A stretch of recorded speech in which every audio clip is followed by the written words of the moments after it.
Filha. Tela é foda. Eu gostaria de ver uma experiência social assim. Catar Então, uma mas família, pôr ela num lugar, criança, filho, mulher, sem tela, zero tela. Não tem televisão, não tem celular, não tem internet. Não tem, não pega. Eu sei que a resposta das crianças seria muito rápida. Uhum. Sabe? Assim, no primeiro dia depressão, no segundo dia como se fosse abstinências, muito nervoso, mas no terceiro dia. No quarto dia, eles iam até correndo, sabe? Igual um demônio da Tasmânia rodando ali, né? Subindo na árvore, jogando pedra, arrancando pedaço de toco. Você sabia que a nossa geração é comprovadamente a geração que menos faz sexo? E uma das explicações é isso aqui? Já vi falar. Eu ouvi falar. Porque sexo está relacionado com prazer. Só que o nosso cérebro ele não sabe de onde está vindo o prazer. Ele entende dopamina. Ele lê dopamina. Se a dopamina vem de um celular ou de uma relação sexual, para ele, dá na mesma. Ele já sentiu o prazer.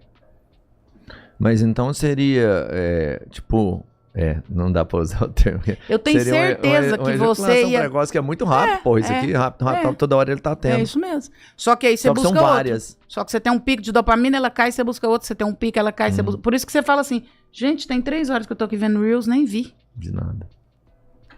Se eu tirar o celular e a tela, a primeira coisa que vai acontecer em uma semana com você e com a Bianca é que vocês vão transar muito mais.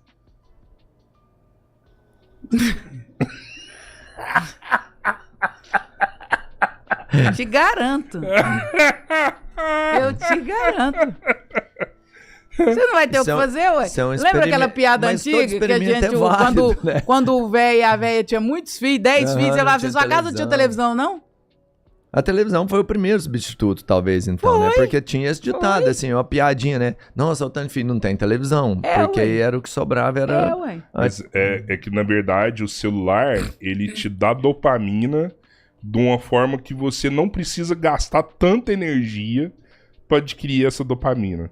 E é uma dopamina de graça, barata e de péssima qualidade. Sim.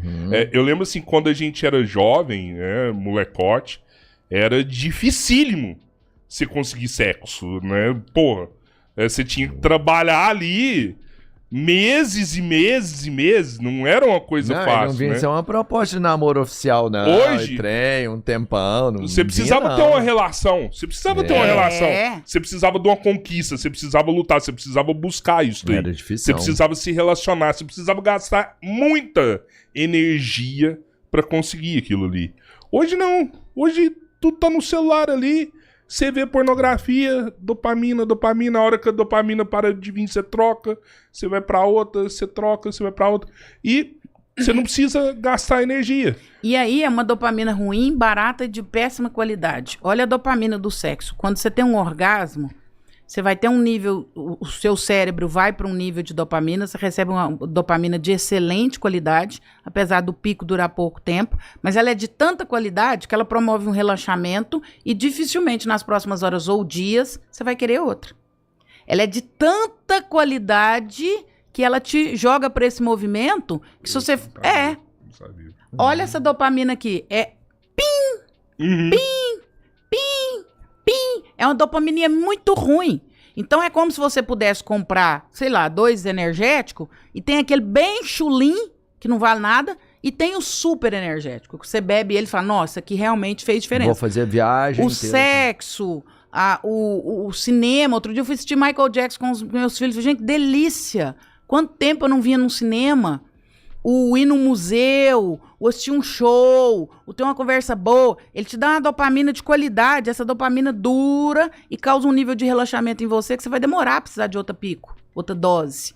Essa aqui é um pico ruim e barata, tanto que você busca mais o tempo todo. E como é um pico rápido, porque ainda entra nessa, o sexo, ele vem numa ascendência até ele te dar o pico de dopamina.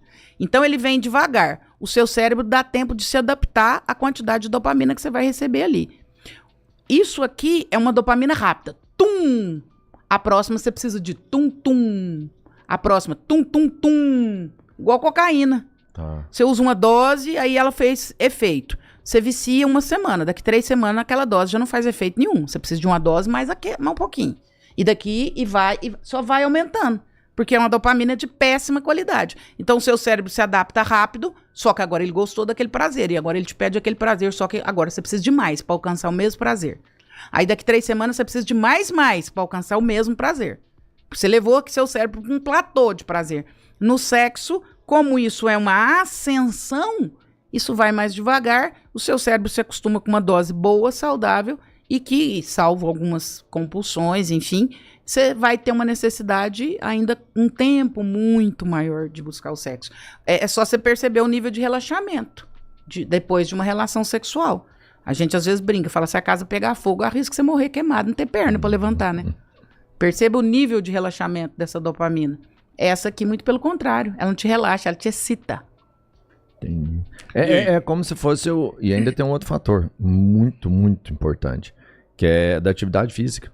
Quando você faz sexo, você faz atividade física intensa, sabe? É respiratória, de mobilidade, muscular, entendeu?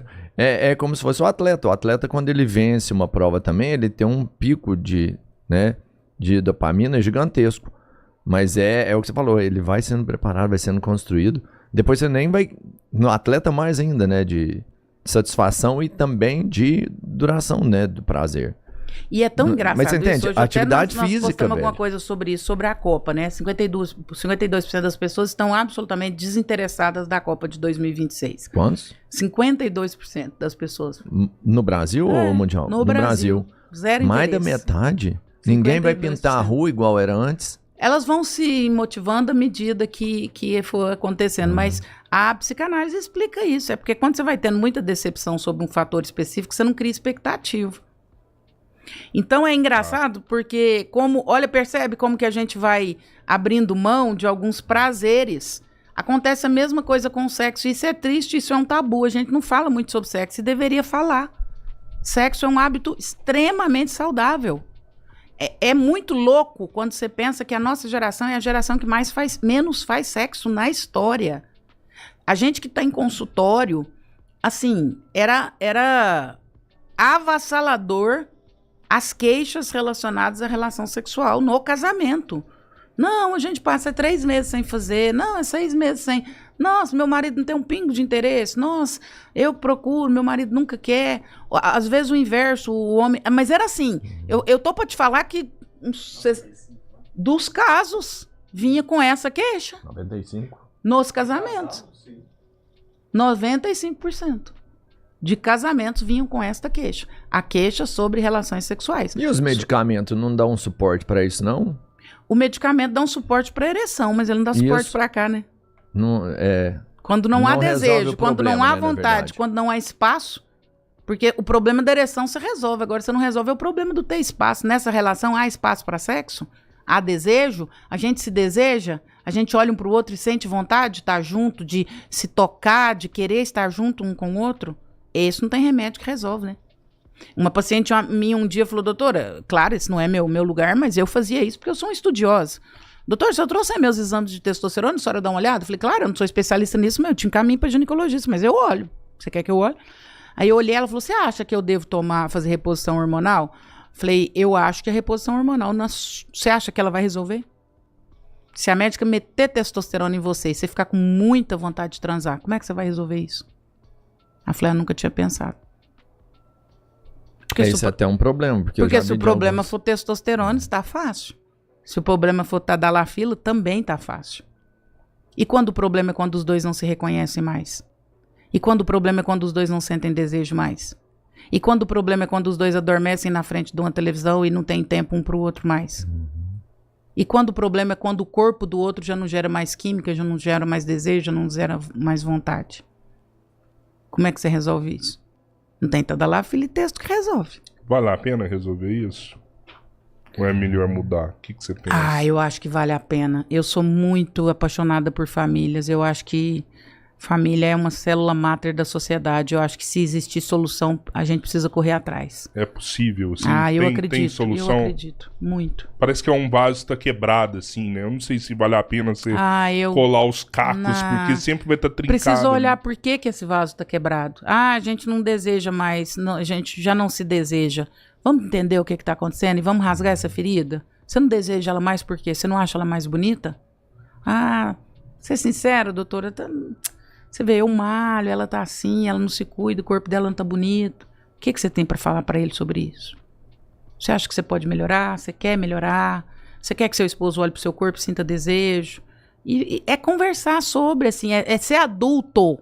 Existem conversas difíceis que precisam ser realizadas, por mais difíceis que elas sejam. Vamos falar sobre isso.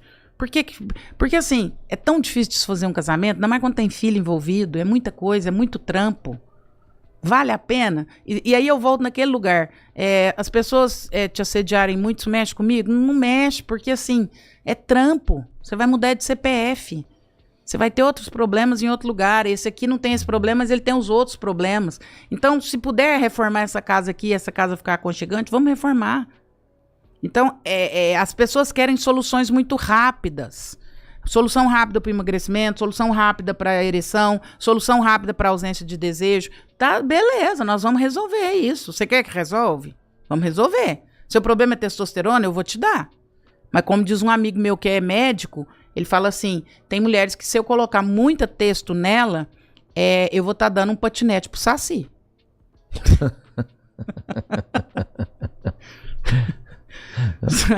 Você já pensou? É o que o Bileira falou. Eu já falei isso pra várias mulheres. Beleza, eu te encaminho pra um ginecologista. Ele vai resolver o problema da sua testo.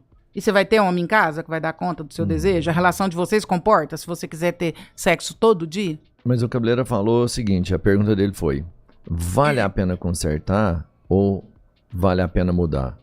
Se você muda, você não resolveu o problema, porque o problema, de novo, não é a texto. É isso. Não é, você vai para outra situação com o mesmo problema. É isso. Não é? Não dá para você jogar o problema para fora. Você tem que cuidar dele, não é? Não adianta. Em Nossa, eu algum vou momento procurar você vai outra ter que opção. cuidar. Não, você não resolveu o seu Mas será problema. que a gente não tem que analisar também caso a caso, assim? Eu acho Não, que... com Não, certeza. aí é o seguinte, se Eu vejo que, pelo que você falou, assim... Teve uma traição que é o vaso quebrado, quebrou o vaso, foi uma traição, aí quebrou o vaso. Não, eu em especial, talvez eu não optasse por colar novamente o vaso. Não, mas o vaso tá trincado porque o nosso relacionamento tá ruído e a gente não tem mais prazeres. Sim, aí nesse caso eu vou fazer. É isso, não dá pra você... É porque me parece que é bem fácil, assim. Parece que a maioria das vezes basta um diálogo que você consegue restaurar. Se for o diálogo que tá faltando, eu acho que vale a pena, né? Mas às vezes esse mas vaso não é só basta um de diálogo, algum... não. É um diálogo e o que vai vir de consequência depois do diálogo.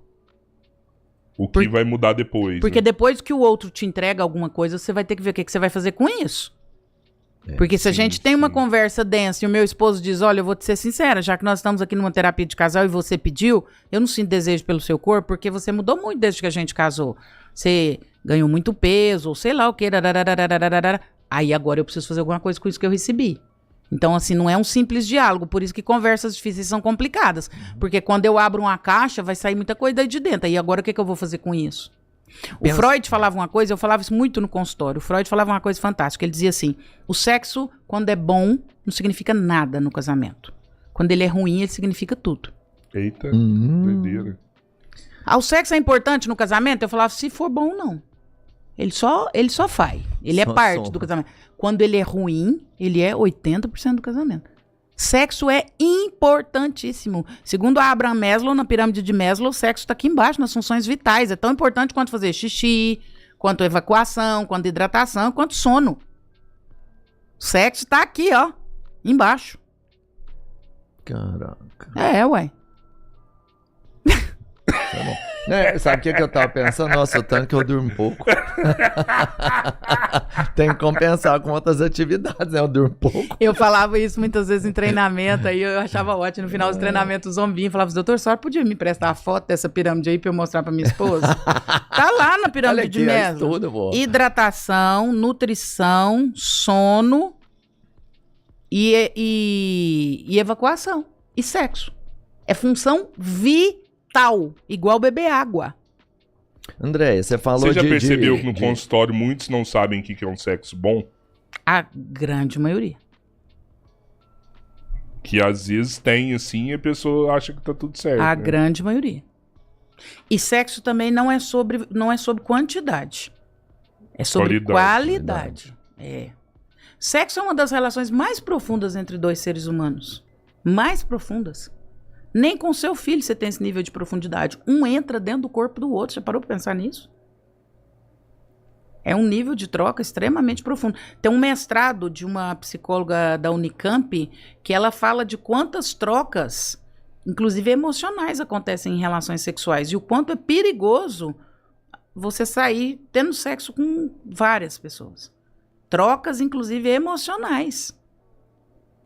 É a relação mais profunda que 2 seres humanos podem ter. Não tem nenhuma outra pessoa nessa vida que você entrou dentro do corpo dela. E ela fala que é perigoso você fazer isso com várias pessoas. Você vai se diluindo, você vai se fragmentando, você vai absorvendo questões dessas pessoas, ué. É perigosíssimo. Por ser uma relação extremamente profunda. Você acredita nisso, assim, nessa troca? É uma troca tese de mestrado. De energia, ela nem de fala fluidos, de energia, ela não fala de energia, não. Ela prova por A mais B mesmo, trocas, inclusive, emocionais, de questões emocionais. Simples sexo, assim, você... Pela profundidade você fez uma troca emocional não existe com um outra simples pessoa. sexo, né? Nenhum sexo é simples. Você entrou dentro do corpo do outro. Não, tô falando assim, porque... Por si só não é uma relação simples. O sexo de um casal... Detalhes acessoriais. Pausou aí, tá? É porque mandaram o LivePix aqui. O sexo de um casal, eu entendo que ele é muito mais sofisticado ali, tem vários valores que compõem aquela relação. Mas será? Eu conheço pessoas que se relacionam sexo por prazer, vai lá e faz sexo. Tem vários parceiros e não sei se ela capta... É quase uma masturbação a 2. Não sei se ela capta essa energia de todo mundo, assim, sabe? Não é energia, né? São trocas importantes que ocorrem. Acho que não troca nada, sabe? Eu acho que só vai lá, faz e vai embora. E no outro dia tá de novo ali jogando. Nossa, mas aí de novo, complexo, né? Que relação objetal. Eu acho muito, assim, aí é eu, né? Tá. Eu filosofando. Sexo é uma relação de tanta troca, de tanto atrito, de tanto que precisa tanto disso, que acabou você virar pro lado como se a pessoa não existisse, vestir a calça e ir embora. Acho tão contraditório. Você acabou de se entregar tanto, de se encostar tanto, de se esfregar tanto. Agora, acabou, agora... eu acho isso muito esquisito. Acho muito estranho. Eu acho difícil separar isso, assim. Não que você tem que se envolver, não é sobre isso, mas eu acho esquisito demais. Eu acho que sexo passa por afeto. Mas será que isso não é uma construção social nossa, assim? Algo que a gente que construiu, assim? Eu já olhei, já vi tribos indígenas onde o filho era da tribo inteira, assim, porque não sabia quem era o pai, assim. A mãe tinha relação com todos da tribo e aí nascia uma criança... a criança era filha da Ela tribo. não faz ali. exame de DNA. Mas aí tem todo um contexto, né, antropológico Social, ali envolvido, social, que Então, ali não é considerada essa fragmentação toda, ali deve ter toda uma história de uma partilha. Então aqui é uma construção social nossa deve ter também. toda uma história de uma partilha. Passa por outro registro, né? Não, com certeza. Mas dentro da nossa construção social, isso é complexo. Essa diluição, ela é complexa. Você se fragmenta, você vai se perdendo de você. É porque talvez tem toda uma estrutura que foi colocada no seu inconsciente falando, é assim, talvez isso virou importante pra você que tem que ser desse jeito. Você já teve uma vida sexual super ativa, com vários parceiros quando você era solteiro? Nada. Eu não. Você teve, Nada. Robertinho? O Robertinho teve bem mais. Muito menos que ele, é o tamanho do homem, você é doida? O Robertinho teve Muito bem menos, mais, teve muito bem mais. menos. Não, Ué, como é que você muito sabe? pouco, muito pouco. Não, o Robertinho era popular, né? O Robertinho Ué, era o que tem popular. a ver? Eu grande posso ser maioria popular e das- ser já que sério. Não, o Eu Robertinho penso era assim, bonitão. O vocês Robertinho dois era bonitão. quiseram. Quem pensa em poliamor, quem sempre pensou em poliamor aqui foi Rapaz, eu bem dizer, eu casei virgem, de velho. tribos Casei que virgem. fazem sexo Vocês com dois todo quiseram mundo, eu poupar nunca o casamento gostei. de vocês e não responderam. Então eu vou Não, trazer esse fato. minha esposa sabe que eu tô aqui verdadeira. Eu realmente. A eu grande quase casei maioria virgem. das pessoas que você pergunta, pessoas que vivem essa vida sexual extremamente intensa e diluída, a grande maioria vai trazendo um discurso assim, nossa, mas vai indo, vai ficando vazio. Não tem uma coisa ancestral, tipo assim, me explique, me coloque no caminho da luz. De que nos ancestrais, vamos pensar no Homem das Cavernas ali, o sexo era só uma coisa animal mesmo, instintiva, sem sentimento nenhum. E com o entendimento do homem, como pessoa, como uma coisa além do instinto animal, o sexo também evoluiu nesse sentido. Não seria o sexo do jeito que você enxerga uma evolução do homem também, em vez do sexo animal? Exatamente. E aí, lembrando de uma tribo indígena que tinha essa cultura onde todos os homens transariam com a mesma mulher e ela não saberia quem é o filho. Essa tribo hoje, será que ainda é da mesma forma? Ou até nesse momento? Ou hoje eles também... Ou será que eles Não, o homem branco acabou com essa tribo. O homem branco foi lá e dizimou essa tribo. Isso, lá. entende? Ela não se implodiu do jeito que você quer falar. Ela não se implodiu. Não é isso. A gente que acabou com ela. O homem acabou com ela. Mas será que não é um processo de evolução o sexo também? Saindo do sexo animal, onde era só ir lá, pegar qualquer mulher ali no meio do mato e fazer o sexo. Tanto que quando você quer estabilizar, você faz o quê? Você procura um parceiro só. Sim. Se isso não for evolução, não sei o que é evolução, ué. Quando você quer estabilizar. Estabilizar. Você fala, não, agora cansei e tal, o que você faz? Você procura um parceiro. Perceba como é um movimento evolutivo. Eu vou pra farra e tá tudo bem. Terminei uma relação, vou viver, quero aproveitar. Mas aí quando a pessoa estabiliza, ela fala, agora eu quero ter uma pessoa só, porque faz mais sentido. Percebe que é um movimento de evolução mesmo? Que é bem o que você falou? Parece que em momentos de evolução a gente faz essa opção? Por não ser tão diluída assim? Acho que não, hein? Mas você casou quase virgem? Sim. Mas quase virgem é o quê? Hã? Não. Mas eu acho que não, sabe por quê? Hoje, igual você falou, as pessoas estão transando cada vez menos. Elas estão optando em não ter família. E não ter família, isso é algo que vem acontecendo. E se for pensar no que o Robertinho tá falando, essa questão evolutiva, a gente tá caminhando para ter um mundo, né? Um mundo religioso, islâmico e judaico, que são as famílias que estão tendo mais filhos hoje. E no caso do judaísmo é porque realmente tem vários filhos. Né? Tem 5, 6, 7 filhos. Mas nós estamos caminhando para isso? E a comunidade muçulmana hoje no mundo é uma das maiores. É uma das maiores. Que é os caras que tem 3, 4 esposas e tem filhos com todas. É uma das maiores. Então, se for pensar nisso, a gente tá mas caminhando são pra esse 3, 4 esposas. 2, 3, depende do que é a primeira. Mas são relacionamentos fixos e duradouros. Não é tipo assim, eu só fiz o sexo. Ele sabe quem é a mulher, ele tem um relacionamento com ela, ele vive com ela, ele cria os filhos dela. Uhum. Então não interessa quantas são, é sobre o tipo de relacionamento. Entendi. Né? Tipo assim, ele não pega uma pessoa qualquer e só faz o sexo sem saber o nome. É só o sexo pelo sexo, só pelo prazer. Isso é uma coisa, pra mim, de novo, me corrija se eu estiver perdido no escuro aqui. Isso pra mim é uma coisa muito mais animal, ancestral. É porque lá ele tem várias, mas ele assume todas, né? Inclusive a história de todos os filhos de todas. Isso pra aqui mim eles têm várias, mas assumem só um. Sabe, o sexo só pelo prazer é uma coisa pra mim bem primitiva do homem, que existe até hoje. Existe até hoje. Mas é como se a gente deixasse de evoluir no sentido de sexo também. O sexo não precisa ser só o prazer. Ele pode ser uma coisa além disso. A mais do que isso. E eu acho que é assim que o homem evoluiu sexualmente falando. Nas relações, né? Interessante. Acredita no papai. Continua. Acredita no papai. Adoro esse continua. Isso é muito do psicanalista, né? Fale-me continua, mais. Porque logo tu cai no ato falho aí, né? Eu quero eu posso cai no ato falho. Mas é isso. Eu poderia falar, né? Você entende? Porra. E aí você vira e fala assim, não, mas tem aí hoje, igual você citou um exemplo aí, nossa, das pessoas que mais crescem no mundo, a população. De novo, você tá validando o que eu falei. Porque é um processo que eles fazem da mesma forma que a gente. Não é um aleatório. Nossa, eu vou fazer sexo ali e vou largar a pessoa. Ele não larga a pessoa que faz sexo. Talvez seja prova de sucesso de que o sexo com a pessoa determinada, onde você conhece, que vai além do prazer, é uma forma de evolução. Eles estão evoluindo porque estão fazendo da forma correta. Você já percebeu que toda vez que tenta mudar, alguém faz você se sentir culpada por isso? É a amiga, a família, o marido, o ambiente. Gente que diz te amar, mas te puxa de volta pro mesmo lugar de merda de sempre. E isso tem nome: mentalidade de caranguejo. Um sobe, os outros puxam pra baixo. E talvez o motivo da sua vida não andar não seja a falta de esforço, seja o balde onde você vive. Não seja um caranguejo é o que vai fazer você enxergar isso. Clica agora no link na descrição ou no comentário fixado antes que esse ambiente destrua o resto da sua vida.